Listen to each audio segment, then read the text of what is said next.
sun-dried tomatoes for a little sweetness going on to make it a salsa. I used sun-dried tomatoes instead of fresh. It was November, so there weren't very many good fresh tomatoes in Maryland. So I had some sun-dried in my pantry. That's what I used, and it worked really, really well. I toss a little water in there to kind of rehydrate them, get a good sauce going, and it works very well.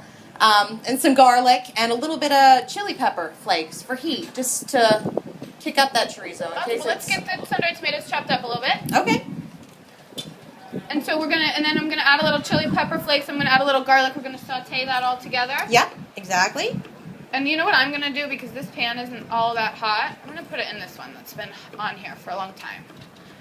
We'll just get the salsa all done, and then we'll sear the fish right last. There we go. That's what we want it to sound like. There you go. Oh gosh, it smells so good too.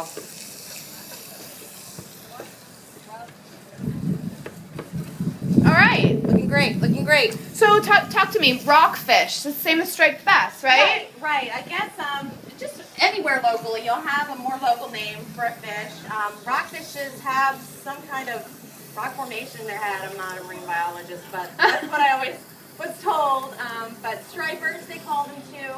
And for many years, when you were a child, you were telling me you couldn't keep them. You weren't eating them. Right. I mean, even they were completely overfished. In the 80s, I mean, sustainability wasn't the first thing on everybody's minds, but they had the forethought to recognize that the numbers are getting low in the fish, and we need to protect these for future generations, especially where it's a Maryland state fish.